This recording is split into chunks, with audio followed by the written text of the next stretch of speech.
मार्च 2020, जब पूरा देश कोरोना वायरस के अटैक से जूझ रहा था और हमारे देश का पहला लॉकडाउन लगने वाला था, तभी आंध्र प्रदेश पुलिस को वेस्ट गोदावरी से कुछ दूर रेलवे ट्रैक पर एक महिला की डेड बॉडी मिलती है।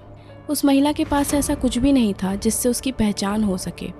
ट्रेन से नीचे गिरने की वजह से बॉडी पे कुछ चोट के निशान बने थे, पर फॉरेंसिक रिपोर्ट में ये पता चलता है कि महिला की हत्या हुई है और किसी ने उसे नशे की दवा देकर उसका गला दबा दिया था। उस अनआइडेंटिफाइड महिला की उम्र लगभग 35 से 40 साल के बीच लग रही थी। पुलिस ने कई दिनों तक उस अज्ञात महिला के परिवार की तलाश की, पर कहीं से कोई लीड ना होने की वजह से पुलिस ने ही उसका अंतिम संस्कार कर दिया। लेकिन इस घटना के 2 महीने बाद, जहां देश में हर रोज़ कोरोना से हज़ारों लोग मर रहे थे, उसी बीच मई 2020 में तेलंगाना के वारंगल में एक सुनसान पड़े कुएं से अचानक 9 लोगों की लाश मिलती है, जिनमें 3 साल के बच्चे से लेकर 50 साल तक के व्यक्ति की लाश होती है। पहले तो पुलिस और मीडिया को ये लगता है कि उन 9 लोगों ने आत्महत्या की है, पर जैसे जैसे जांच आगे बढ़ती है, वैसे ही इन 9 लाशों का उस रेलवे ट्रैक पर मिली महिला के लाश के साथ जुड़े काफ़ी गहरे और काले राज सामने आने लगते हैं। ऐसे राज जो आज तक लोगों ने फिल्मों में देखा या कहानियों में सुना होगा। So hello everyone and welcome to the grey side. आगे बढ़ने से पहले प्लीज़ चैनल को सब्सक्राइब कर लें और मुझे सपोर्ट करने के लिए वीडियो को लाइक ज़रूर करें। तो हम आज जिस केस के बारे में बात करने वाले हैं, ये किसी क्राइम थ्रिलर सीरीज से कम नहीं है। इस केस में एक व्यक्ति ने अपने काले सच को छुपाने के लिए ऐसे क्राइम को अंजाम दिया जिससे पूरे तेलंगाना में दहशत का माहौल हो गया। और जब कोर्ट ने इस केस पर अपना फैसला सुनाया तो इसको rare of the rarest cases में से एक माना गया और कुछ महीनों में ही ट्रायल ख़त्म कर सारे मासूम विक्टिम्स के साथ इंसाफ किया और दोषी को फांसी की सज़ा सुनाई। So let's dive into one of the most shocking cases of the country, the Warangal mass murder. 24 साल का संजय कुमार यादव बिहार के दौलतपुर के एक काफ़ी गरीब परिवार का रहने वाला था। 2015 में करीब 18 साल की उम्र में ही संजय बिहार से वारंगल काम की तलाश में आया था। तेलंगाना के वारंगल में उसे काफ़ी कोशिशों के बाद एक छोटे से गांव में एक बोरे बनाने की यूनिट में काम मिल गया और देखते देखते कई साल बीत गए। उसी बोरे की यूनिट में संजय की मुलाकात वेस्ट बंगाल के रहने वाले मकसूद आलम से होती है, जो कि करीब 20 साल पहले ही अपने पूरे परिवार के साथ वारंगल आ गए थे और उस यूनिट में संजय के कलीग थे। वैसे तो मकसूद उम्र में संजय से काफ़ी बड़े थे, पर साथ काम करने की वजह से दोनों में अच्छी दोस्ती हो गई थी। संजय का परिवार बिहार में था और अकेले रहने की वजह से उसका खाना पीना मकसूद की 37 साल की भतीजी रफ़ीका के घर होता था। रफ़ीका अपने बिजनेस के तौर पे बोरी यूनिट के वर्कर्स के लिए खाना बनाती थी and she was also separated, और वो वहाँ अपने 3 बच्चों के साथ रहती थी। संजय लगभग रोज़ रफ़ीका के घर आना जाना करता था, जिससे दोनों की नज़दीकियाँ बढ़ गईं एंड इवेंचुअली दोनों रिलेशनशिप में आ गए और फिर दोनों एक साथ लिव इन में भी रहने लगे। संजय और रफ़ीका के बीच सब ठीक चल रहा था, पर कुछ टाइम के बाद रफ़ीका ये नोटिस करती है कि संजय उसकी टीनेज बेटी के साथ कुछ ज़्यादा ही क्लोज़ है, और फिर वो श्योर हो जाती है कि संजय उसके साथ साथ उसकी बेटी के साथ भी फिज़िकली इन्वॉल्व है। आफ्टर विच रफ़ीका संजय को कन्फ्रंट करती है, पर Sanjay denied having any relationship with her daughter and Rafika being madly in love with Sanjay was desperate to marry him. और संजय ने भी उससे प्रॉमिस किया कि वो उससे शादी ज़रूर करेगा, जिसके बाद वो दोनों रफ़ीका की फैमिली को कन्विंस करने के लिए तेलंगाना से वेस्ट बंगाल जाने का प्लान करते हैं।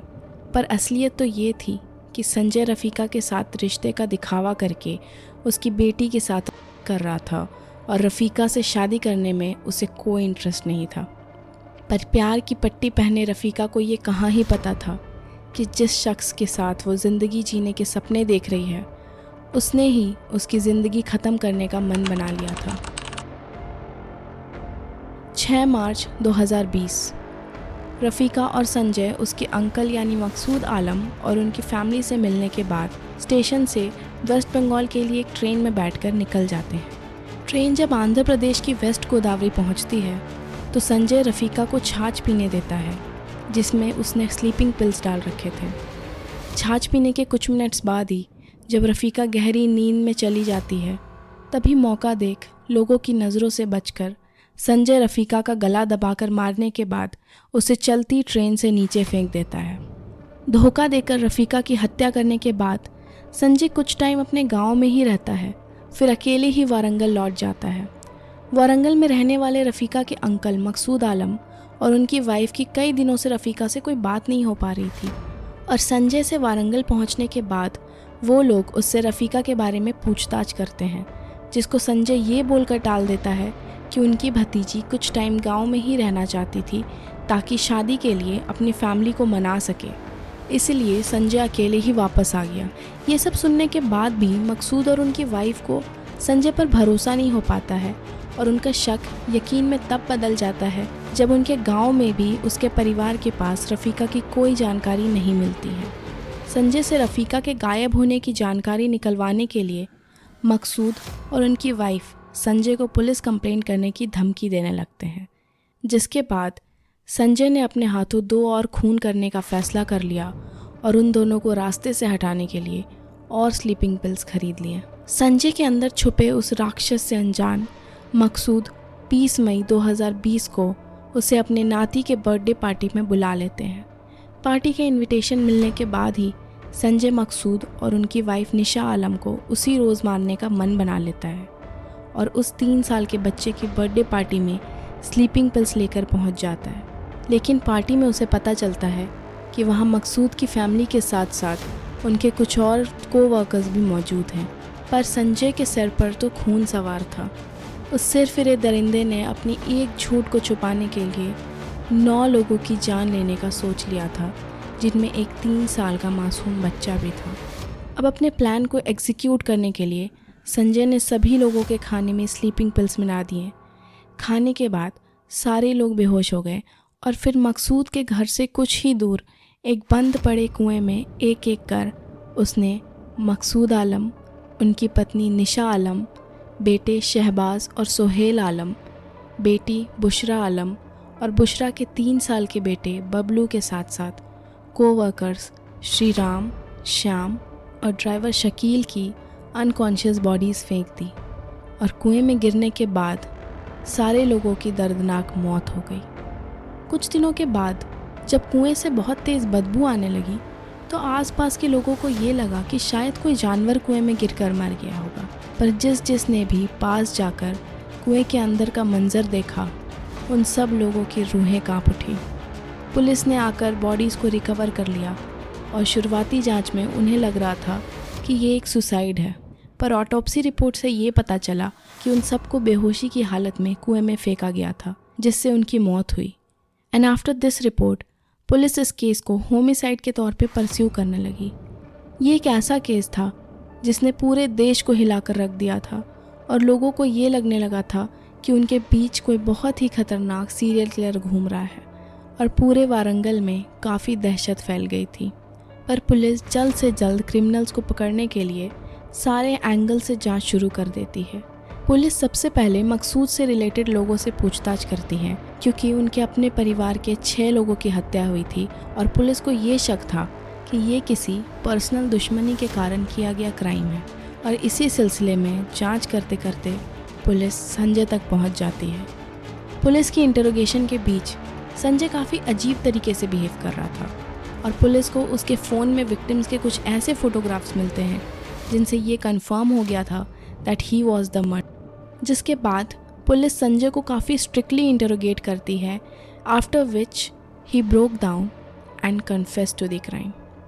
उसने ये कन्फेस किया कि उसने ही उन 9 लोगों की हत्या की है, जिनमें से वो बस मकसूद और निशा को ही मारना चाहता था, पर बाकी लोग उस वक्त पार्टी में मौजूद होने की वजह से उसका शिकार हो गए। पुलिस ने जब इस घिनौने अपराध का मोटिव पूछा तो उसका जवाब सुन उनके होश उड़ गए। संजय ने बताया कि कैसे मार्च में उसने अपने लिव इन पार्टनर की हत्या कर दी थी और इतने दिनों तक उस क्राइम को छुपा रखा था, पर जब मकसूद और निशा को उस पर शक हुआ तो पकड़े जाने के डर से उसने उनको भी रास्ते से हटा दिया। इस खौफनाक कन्फेशन के बाद पुलिस ने संजय को अरेस्ट कर लिया और महीने भर के अंदर ही एक 480 पेजेस के चार्जशीट को कोर्ट में फाइल कर दिया। उसके ऊपर रफ़ीका की हत्या को छुपाने के लिए 9 लोगों की हत्या करने के चार्जेस लगे। इसके साथ ही आंध्र प्रदेश की रेलवे पुलिस ने रफ़ीका के मर्डर की सेपरेट चार्जशीट भी फाइल की। और इतने गुनाहों के साथ साथ संजय के मोबाइल से रफ़ीका की माइनर बेटी के साथ की वीडियोस भी पुलिस को मिली, जिसके लिए उस दरिंदे पर आईपीसी सेक्शन 376 के साथ साथ पॉक्सो एक्ट भी रजिस्टर किया गया। सारे चार्जशीट्स फाइल होने के बाद कोर्ट में काफ़ी टाइट सिक्योरिटी के बीच संजय को पेश किया गया, जहां उसके चेहरे और बयान में कोई अफसोस ना होना ही उसके अंदर छुपे शैतान को दर्शा रहा था। 28 अक्टूबर 2020 को लोकल कोर्ट ने 48 दिनों के अंदर अंदर ही इस दरिंदे को मौत की सज़ा सुना दी। कोर्ट ने इस केस को rare of the rarest cases का दर्जा दिया, पर कुछ अपील्स के बाद दिसंबर 2020 में इस मौत की सज़ा को उम्र कैद में बदल दिया गया। इस केस ने ये साबित कर दिया कि पुलिस और कोर्ट्स इतनी ही तेज़ी और परफेक्शन के साथ अगर अपना काम करे तो चाहे हमारा देश कोरोना जैसे पैंडमिक से ही क्यों ना जूझ रहा हो, विक्टिम्स को वक्त रहते इंसाफ ज़रूर मिल जाएगा। पर इस केस की सबसे डरावनी बात तो ये है कि संजय जैसे भेड़िए इंसानों के रूप में हमारे बीच ही रहते हैं, जो कि लोगों के भरोसे का गलत फ़ायदा उठाते हैं और इन्हें कमिटमेंट और सच्चाई का सामना करने से ज़्यादा आसान किसी की हत्या करना लगता है। These people are psychopaths who show no empathy and remorse and have no value for human life। और संजय के लिए भी इंसानों की ज़िंदगी की कोई कीमत नहीं थी, इसलिए उसने एक खून को छुपाने के लिए इतने सारे खून कर डाले और अपने हवस और धोखे से कई लोगों की ज़िंदगियां बर्बाद कर दी। So that's it for today's video. आप इस केस के बारे में क्या सोचते हैं? अपने व्यूज़ और ओपिनियंस हमें कमेंट सेक्शन में ज़रूर बताएं। तो मिलते हैं अगली वीडियो में, तब तक के लिए अलविदा और वीडियो पूरा देखने के लिए धन्यवाद।